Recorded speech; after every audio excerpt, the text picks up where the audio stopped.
Assalamualaikum warahmatullahi wabarakatuh. Perkenalkan, nama saya Marani Swanda dengan NIM 22050200012. Saya dari kelas 3A program studi pendidikan bahasa Inggris.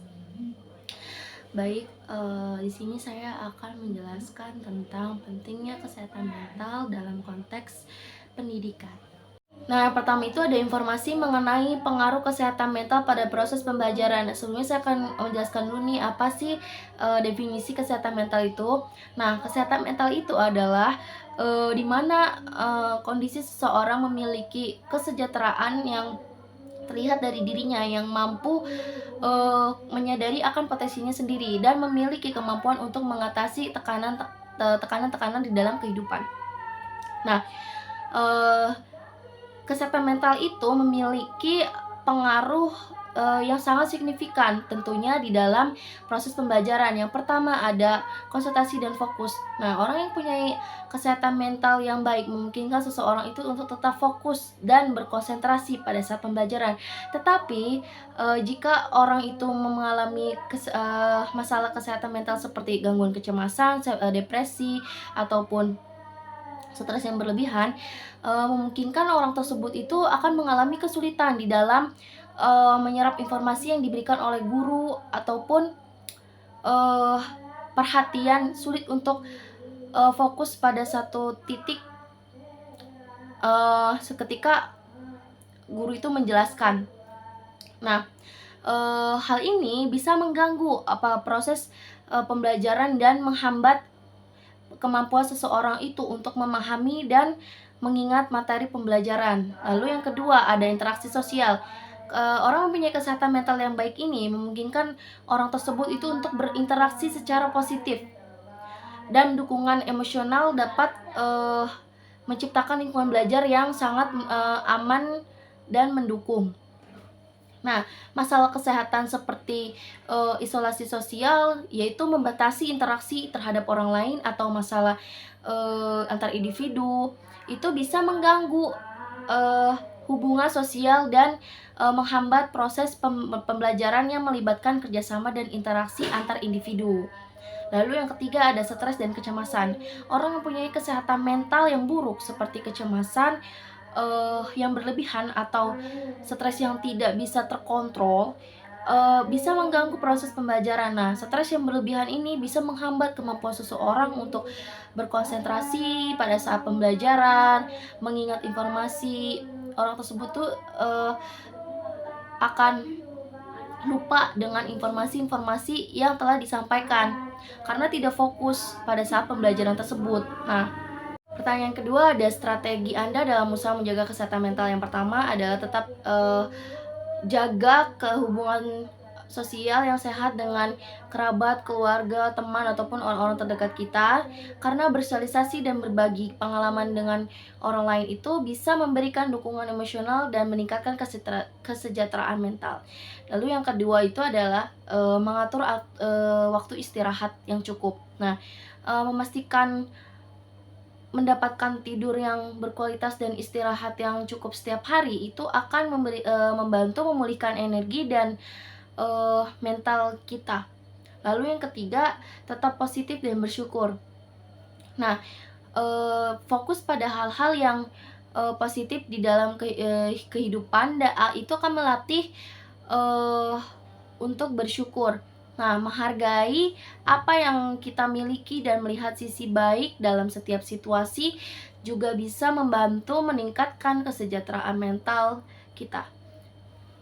Lalu yang keempat, memberikan diri sendiri ruang untuk bersantai dan melakukan aktivitas yang membantu kita itu tidak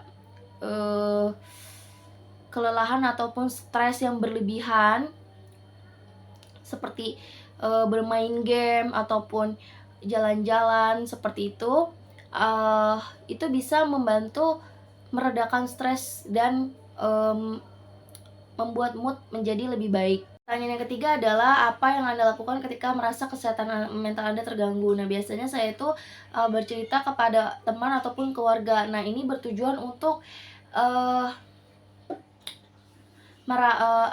kita tuh bisa menjadi lebih tenang dan lega karena sudah menceritakan semua peristiwa yang sedang kita alami ataupun perasaan kita yang sedang sedih ataupun galau seperti itu. Dan keluarga ataupun teman kita itu bisa memberikan kita solusi ataupun saran jika kita membutuhkannya. Itu akan memudahkan kita agar tidak terlalu terpikirkan masalah sesuatu dan merasa lega. Lalu yang kedua, melakukan aktivitas relaksasi. Nah, saya mencoba mempraktikkan relaksasi seperti meditasi atau pernapasan dalam. Nah, aktivitas ini bisa membantu menenangkan pikiran dan mengurangi stres yang berlebihan di dalam diri kita. Lalu yang ketiga, menjaga pola tidur yang sehat. Nah, tidur yang cukup dan berkualitas ini sangat penting bagi kesehatan mental.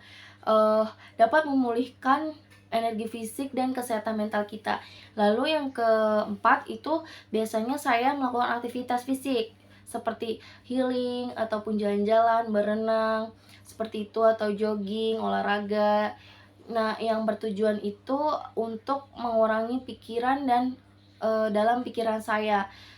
Yang keempat adalah bagaimana Anda merespon sesuatu yang dapat mengaruhi kesehatan mental Anda. Nah, biasanya saya melakukan introspeksi dan meresapi perasaan saya. Ini bertujuan untuk lebih memahami diri sendiri dan menangani perasaan tersebut itu dengan lebih efektif. Nah, dengan meresapi perasaan, kita dapat menghadapi dan mengelola emosi secara sehat, daripada kita menekannya atau mengabaikannya. Itu akan menimbulkan gangguan kesehatan mental seperti depresi, seperti itu.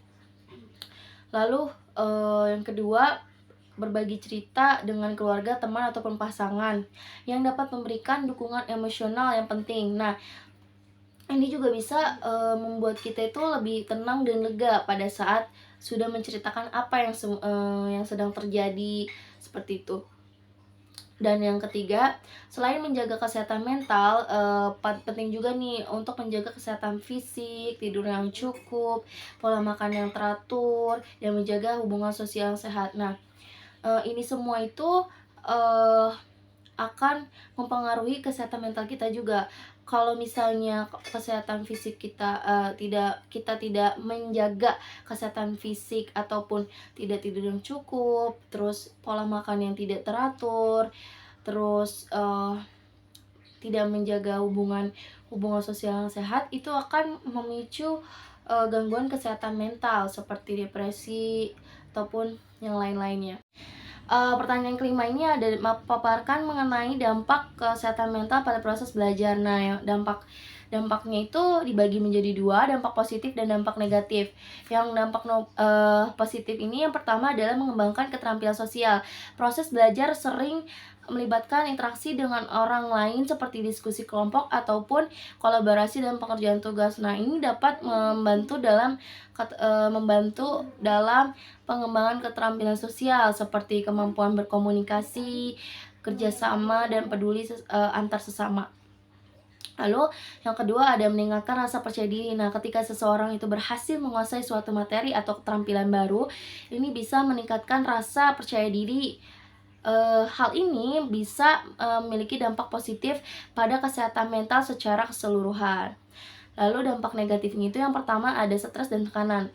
Proses belajar yang intensif dapat menyebabkan stres dan tekanan yang berlebihan, tuntunan akademik, tenggat waktu, atau tekanan dari lingkungan yang mempengaruhi kesehatan mental dan menyebabkan kelelahan. Lalu yang kedua ada perasaan cemas dan khawatir. Nah, belajar ini seringkali melibatkan evaluasi ataupun ujian yang membuat kita tuh jadi takut dan khawatir terhadap nilai kita. Nah, ketakutan ini atau kegagalan ini bisa menyebabkan mempengaruhi kesehatan mental dan mengganggu konsentrasi. Pertanyaan yang keenam ada, jelaskan minimal 2 strategi menurut pendapat Anda, upaya apa yang dapat dilakukan oleh pendidik dalam rangka menjaga kesehatan mental peserta didiknya. Nah, menurut saya ada 2 strategi yang dapat dilakukan oleh peserta didik dalam rangka menjaga kesehatan mental peserta didiknya. Yang pertama, melalui cara pendekatan. memahami dan mengakui perasaan serta pengalaman peserta didik, menciptakan lingkungan yang mendukung ekspresi emosi mereka. Dan pendidik juga menyediakan dukungan emosional ketika diperlukan, seperti mendengarkan, memberikan saran positif, atau mengarahkan yang lebih baik. Nah, hal ini siswa peserta didik sendiri akan merasa lebih dihargai dan nyaman ketika sedang pembelajaran berlangsung. Lalu yang kedua itu adalah mengenalkan kesehatan mental, pembelajaran kesehatan mental di dalam kurikulum, memasukkan eee, pelajaran dalam kurikulum mengajarkan tentang bagaimana pemecahan masalah dan cara menghadapinya kepada si peserta didik, memberikan informasi tentang kesehatan mental dan meningkatkan pemahaman peserta didik tentang pentingnya merawat kesehatan mental mereka.